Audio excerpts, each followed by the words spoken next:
Hi hello good morning. അപ്പോൾ രാവിലെ തന്നെ ഇന്നലെ എനിക്ക് വീഡിയോ ഇടാൻ പറ്റിയില്ല ഗൈസ്. ഇത്തിരി തിരക്ക് കാര്യങ്ങളായി പോയിട്ട് എനിക്ക് എഡിറ്റ് ചെയ്യാൻ പറ്റിയില്ല, അതാണ് വാസ്തവം. അപ്പോൾ അതവിടെ നിൽക്കട്ടെ. ഇന്നും രാവിലെ നമ്മൾക്ക് വെള്ളയപ്പം ഉണ്ട്. അപ്പോൾ ഈ പെണ്ണിന് വെള്ളയപ്പം മാത്രം ഉണ്ടാക്കാൻ അറിയുള്ളൂ എന്ന് ഇങ്ങനെ ചിന്തിക്കരുത്. ഇങ്ങനത്തെ പൂമെത്ത പോലത്തെ വെള്ളയപ്പം ഉണ്ടാക്കി കഴിഞ്ഞാൽ പിന്നെ എപ്പോഴും ഇത് വേണമെന്ന് പിള്ളേർ ആവശ്യപ്പെടണമെങ്കിൽ അവരെ കുറ്റം പറയാൻ പറ്റില്ല. അങ്ങനെ ഇന്നും വെള്ളയപ്പം ഉണ്ട്. വെള്ളയപ്പത്തിൻ്റെ കുറച്ച് പൊടി ബാക്കിയുണ്ട്. ആ പൊടി ഇന്നും കൂടി ഇട്ട് കഴിഞ്ഞിട്ട് ഇന്ന് വെള്ളയപ്പത്തിൻ്റെ തിരശ്ശീല ഇന്ന് താഴ്ത്തണം. അപ്പം ഞാൻ ഇയാളെ എന്താണ് കാണിച്ചതെന്ന് വെച്ചാൽ രണ്ടുപേരെ എന്നെ ഇന്നലെ കളിയാക്കി വെള്ളയപ്പം തിന്നുകൊണ്ട് നീ നിൻ്റെ കാര്യം നോക്കിയിട്ടാണ് പോണേന്ന് പറഞ്ഞ്. അവർ കളിയാക്കിയിട്ടാണ് പറഞ്ഞതെന്നുണ്ടെങ്കിലും അവർക്ക് കാണാൻ വേണ്ടിയിട്ടാണ് കേട്ടോ. എൻ്റെ ബാക്കിലിരുന്ന് അഞ്ചേട്ടൻ കഴിക്കുന്നുണ്ട്. അഞ്ചേട്ടനെയും മറ്റുള്ളവരെ കൂട്ടിയിട്ട് തന്നെയാണ് ഞാൻ കാലത്ത് ജോലിക്ക് പോണത് കേട്ടോ.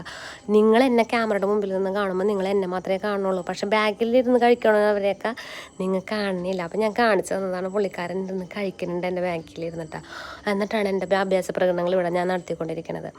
അങ്ങനെ നമ്മൾ പതി പോലെ ഞാൻ ഭക്ഷണമൊക്കെ എടുത്ത് വേഗം ബാക്കിൽ വെച്ചിട്ട് നമ്മൾ പോവേണ്ട. അപ്പോൾ എനിക്കിപ്പോൾ പറയാനുള്ളതെന്ന് വെച്ച് കഴിഞ്ഞാൽ ഈ കഞ്ഞിയും കറിയും ഉണ്ടാക്കി കുടുംബത്തിൽ ഇങ്ങനെ ഇരിക്കുന്നത് എല്ലാട്ടോ വലിയൊരു കാര്യമെന്ന് പറയുന്നത്. നമുക്ക് സ്വന്തമായിട്ടൊരു ജോലി അത് അത്യാവശ്യമാണ്. എന്നെങ്കിലും ഒരിക്കൽ എല്ലാവരും എപ്പോഴും നമ്മുടെ കൂടെ ഒന്നും ഉണ്ടാവുമെന്നൊന്നും വിശ്വസിക്കരുത്. എപ്പോഴാണ് ഒറ്റക്കാവണമെന്നൊന്നും പറയാനും പറ്റില്ല.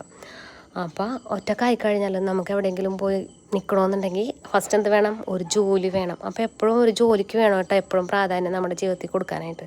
അപ്പോൾ okay, have A nice day.